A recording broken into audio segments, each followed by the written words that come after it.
Dear friends, இந்த ஆளை chief கெஸ்டா கூப்பிட்டதுக்கு நம்ம காலேஜ் தான் வெக்கப்படணும். இவன் ஒரு மோசமான முன்னுதாரணம். பொறுக்கியையும் ரவுடியையும் காலேஜ் கூப்பிட்டு ஃபங்க்ஷன் நடத்துறது ரொம்ப அசிங்கம். இவன் ஒரு ரவுடி. என்னடா தெரியும் உங்களுக்கு? எனக்கு தெரியும்.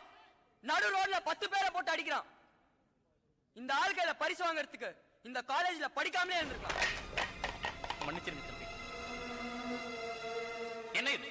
கொஞ்சம் கூட நாகரிகம் இல்லாம நம்ம கல்லூரிக்கு சிறப்பு விருந்தினராக வந்திருக்காரு, அவரை இப்படித்தான் அவமானப்படுத்துவீங்களா? தப்புப்பா. நம்ம கல்லூரியின் சார்பா நான் அவர்கிட்ட மன்னிப்பு கேட்டுக்கிறேன். பேசுங்க.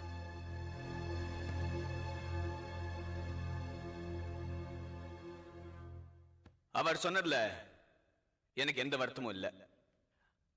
அதே சமயத்துல அவர் பார்வையில நான் ஒரு ரவுடியாவோ பொறுக்கியாவோ தெரிஞ்சா அது என் தப்பு இல்ல. நானும் உங்களை மாதிரி இதே கல்லூரியில பல ஆனுவல் டே ஃபங்க்ஷன்ஸ்ல பல கனவுகளோட ஆடி பாடி சந்தோஷமா தெரிஞ்சவன் தான். நவனிய நான் கொல்லல. சொல்லுங்க, நான் பொறுக்கியா, நான் ரவுடியா? நீ சொல்ற நியாயம் எல்லாம் சரியாதான் இருக்கு. அவன் அடிக்கிறான், நீ என்ன அடிக்கிற? அப்ப அவனுக்கு என்ன வித்தியாசம்? சுமாரு உட்கார். என்ன செய்யறது? இங்க சைலன்ஸ்ங்கிறதே சத்தமா தானே சொல்ல வேண்டியிருக்கு. இதயம் நோய்பட்டு போச்சுன்னா அறுவை சிகிச்சை வன்முறையா? Open heart surgery is not violence, it's a cure. அதுதான் நான் செஞ்சுக்கிட்டு இருக்கேன். என்ன நடக்குதுங்க? மான சுட்டா ஜெயில போடுறாங்க, மனுஷனை சுட்டா பெயில விடுறாங்க. எங்க போகுது என் நாடு? எங்க போகுது? வெவ்வேறு நாட்டில இருந்து பறந்து வர பறவைகள் பயந்து ஓடிட கூடாதுன்னு பட்டாசு வெடிக்காம தீபாவளி கொண்டாடாம எத்தனையோ கிராமம் இருக்கு என் தேசத்துல. அப்ப எப்படி தெருவுக்கு தெரு குண்டு வெடிக்குது? எவன் வைக்கிறான்? நீ கேட்க மாட்டே, அவன் கேட்க மாட்டே, நான் கேட்பேன். எல்லாத்தையும் பொறுத்துக்கு நான் காந்தியும் இல்ல, கர்த்தரும் இல்ல, அந்த புனிதமான புத்தரும் இல்ல. மனுஷன், சாதாரண மனுஷன் அடிச்சா வலிக்குதே, நான் கேட்பேன். எனக்கு என்கிட்ட ஊரை தவிர வேற எதுவும் இல்ல. அடையறதுக்கு ஒரு லட்சியம் இருக்கு. வன்முறைங்கிற வார்த்தை ஒழியிற வரைக்கும் நான் ஓய மாட்டேன். இந்த கோபமும் கண்ணீர் எனக்காக இல்ல, உங்களுக்காக தான். வாய்ப்புக்கு நன்றி. வரேன்.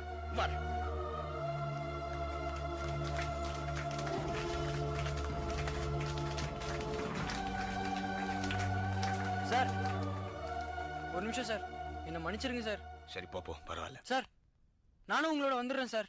ஏய், உங்க அப்பா அம்மா இந்த கல்லூரிக்கு உங்களை படிக்க அமைச்சிருக்காங்க. ஒழுங்கா அந்த வேலையை பாருங்க, போங்க. சார் இல்ல சார், நானும் உங்களோட. ஏய், நீயும் நானும் அடிச்சா குற்றம். அதே போலீஸ் அடிச்சா சட்டம் படிச்சு போலீஸ் ஆயிக்க. நீ சொல்லி நான் சொல்லி யார கேட்க போறோம்? நாளைக்கு நாடே கேட்கும், படிச்சு கலெக்டர் ஆயிக்க. அதிகாரத்தை கையில எடு. அப்புறம் மனசாட்சிக்கு துரோகம் செய்யாம இந்த மக்களுக்கு ஏதாவது நல்லா செய்ய முடியுமா? செய்.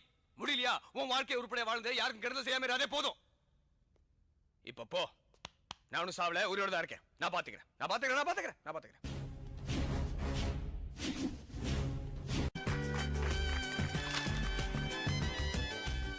டியர் ஃப்ரெண்ட்ஸ், இந்த ஆளை சீஃப் கெஸ்டா கூப்பிட்டதுக்கு நம்ம காலேஜ் தான் வெக்கப்படணும். இவன் ஒரு மோசமான முன்னுதாரணம். பொறுக்கியையும் ரவுடியையும் காலேஜ் கூப்பிட்டு ஃபங்க்ஷன் நடத்துறது ரொம்ப அசிங்கம். இவன் ஒரு ரவுடி. என்னடா தெரியும் உங்களுக்கு? எனக்கு தெரியும். நடு ரோட்ல 10 பேரை போட்டு அடிக்கிறான். இந்த ஆள் கையில பரிசு வாங்கறதுக்கு இந்த காலேஜ்ல படிக்காமலே இருந்திருக்கலாம். மன்னிச்சிருங்க தம்பி. என்ன இது? கொஞ்சம் கூட நாகரிகம் இல்லாம நம்ம கல்லூரிக்கு சிறப்பு விருந்தினராக வந்திருக்காரு, அவரை இப்படித்தான் அவமானப்படுத்துவீங்களா? தப்புப்பா. நம்ம கல்லூரியின் சார்பா நான் அவர்கிட்ட மன்னிப்பு கேட்டுக்கிறேன். பேசுங்க.